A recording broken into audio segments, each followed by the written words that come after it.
Eh bien, yo, salut à tous les amis, j'espère que vous allez bien. Écoutez, moi ça super, aujourd'hui on se retrouve pour une toute nouvelle vidéo, et oui, comme tous les jours sur l'actualité du FC Barcelone. Je vous promets, on va pas parler de Nico Williams, mais on va parler de Dani Olmo, parce que Fabrizio Romano a parlé et c'est vraiment très chaud. Vraiment les amis, si on écoute vraiment Fabrizio Romano, ben, honnêtement on est peut-être à 90% du futur transfert. Donc c'est pour ça que c'était bien jusqu'à la fin de la vidéo les amis. En tout cas merci d'être de plus en plus nombreux tous les jours, ça fait extrêmement plaisir. On lâche pas forcément, j'ai un objectif les gars, c'est l'objectif des 50 000 abonnés pour janvier 2025. C'est pour ça que voilà, que tous les jours j'essaie de vous sortir du contenu, j'essaye de tout faire et en tout cas vous me le rendez super bien. Donc vraiment grand merci à vous. Je vais arrêter de parler, on va passer à l'intro et on va commencer par l'info numéro 1. C'est parti.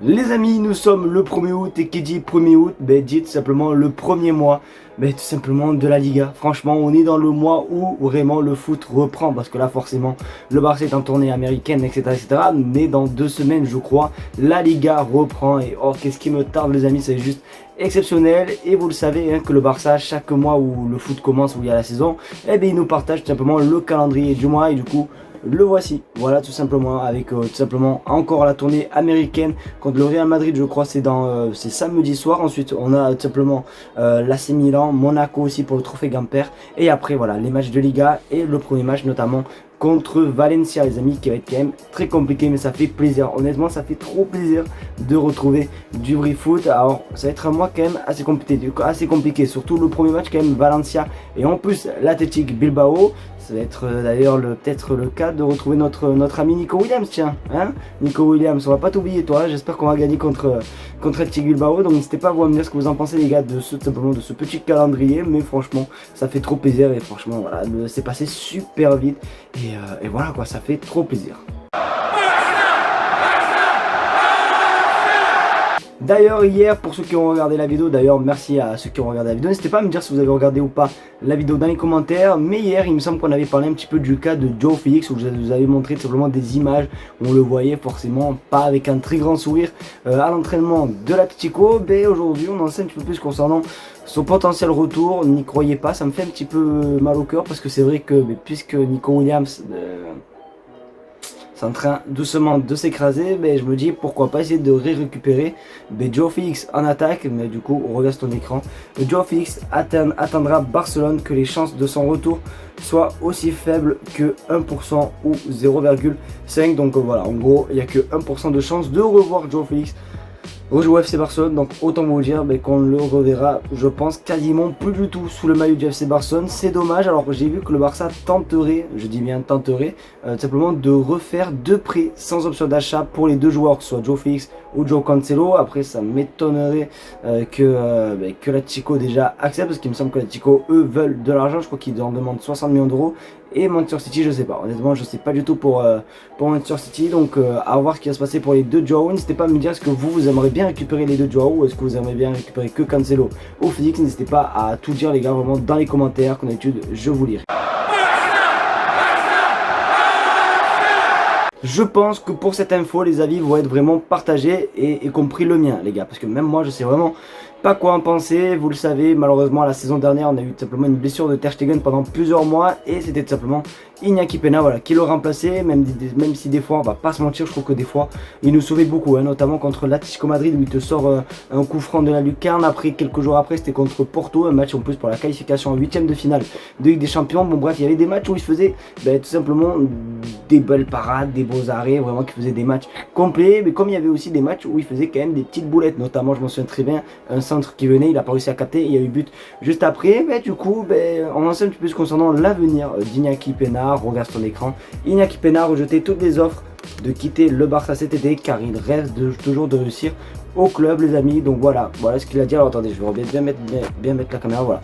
Bon du coup voilà, il ne veut pas partir du FC Barcelone, donc c'est pour ça je me demande si vraiment ça vous plaît ou pas, qu'est-ce que vous en pensez honnêtement. Alors c'est pour ça moi les gars je sais pas, vraiment je sais pas, parce que même avant-hier quand on a eu le match contre Manchester City dans la nuit, il a fait une première mi-temps les gars. Il a fait un match de zinzin les amis, franchement c'était juste exceptionnel. Sans lui je pense honnêtement qu'on s'en aurait pris au moins 5. Mais vraiment facile les amis, donc je sais vraiment pas quoi en penser, c'est vrai que ça me manque l'époque. Oh non. Bon, du coup je disais, parce que je vais pas mentir, j'avais un poids d'effacer et de tout redire. Donc du coup je disais, ça me manque quand même l'époque où on avait quand même des gardiens de qualité, notamment des Claudio Bravo, comment ça s'appelle, avec des Ter Stegen, on avait aussi Pinto avec Victor Valdés et tout. Bon bref, ça me manque un petit peu, mais honnêtement je sais pas si le Barça doit aller chercher d'autres gardiens, sachant qu'il y en a aussi un à la Masia qui est juste exceptionnel, hein, qui a d'ailleurs fait une séance de pénaux incroyable les amis. Donc voilà, je sais pas du tout, est-ce que pour vous le Barça doit acheter un autre gardien de qualité ou est-ce qu'il faut garder Iñaki Peña. Fabrizio Romano confirme, c'est bon les amis, c'est bon, oui, Dani Olmo et le Barça, ben, c'est quasiment fait, on va pas se mentir, au moins 90%, franchement, j'y m'attendais pas du tout. C'est vrai qu'on m'aurait dit ça en juillet, je t'aurais dit non, pour moi, je pense que Nico Williams va arriver, mais Dani Olmo, ça se fera jamais. Et ben voilà, la tendance s'est retournée et c'est simplement le contraire aujourd'hui. Déjà les amis, regarde ton écran, breaking, nouvelle offre du Barça pour Dani Olmo, 55 millions fixes, 4 millions de bonus facilement atteignables et 3 millions de bonus difficilement atteignable. Le joueur s'est déjà mis d'accord avec le club Blaugrana pour un contrat de 6 ans, source Fabrizio Romano. Voilà, donc du coup le joueur, on apprend qu'il a été en accord, simplement il est déjà en accord avec le FC Barcelone. Alors pour ceux qui ne comprennent pas les primes faciles et difficiles atteignables, c'est en fait par exemple 3 millions d'euros, ceux qui sont difficiles, c'est-à-dire par exemple gagner une Ligue des Champions, tu vois, qui est un petit peu compliqué, tandis que les 2 autres millions de qu'on appelle qui sont faciles, c'est peut-être fait nous aller 5 buts et c'est bon, tu vois, des trucs, voilà, je pense que c'est des objectifs comme ça, ils ont mis dans son contrat, mais honnêtement,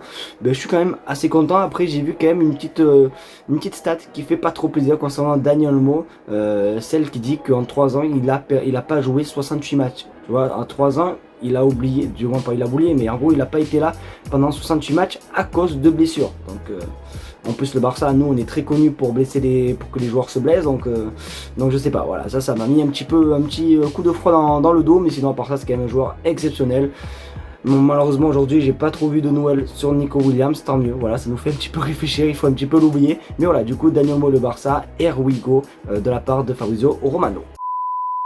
Les amis, c'est déjà la fin de cette vidéo, j'espère qu'en tout cas elle vous aura plu. Si c'est le cas, n'hésitez pas à me le faire savoir comme d'habitude en mettant un maximum de pouces bleus à partir de YouTube et à surtout vous abonner comme d'habitude. Ça fait toujours plaisir les amis, hein, de vous voir que vous êtes toujours là, vous abonnez, toujours actifs. Franchement, si je vous dis vous êtes ma force, parce que s'il n'y aurait pas trop eu tout simplement tout ça et tout, je pense honnêtement que je limiterai un petit peu les vidéos, mais juste pour faire plaisir, je suis là tous les jours. Donc un grand merci à vous les amis, on n'oublie pas l'objectif, les 50 000 abonnés. Merci en tout cas à tous ceux qui s'abonneront, passez une très bonne fin de journée. On se dit tout simplement comme d'habitude, pas demain parce que demain je sais pas, je pense que demain je vais rentrer tard, mais à mon avis samedi pour une vidéo actualité et pour le soir le live entre le Real Madrid et le FC Barcelone.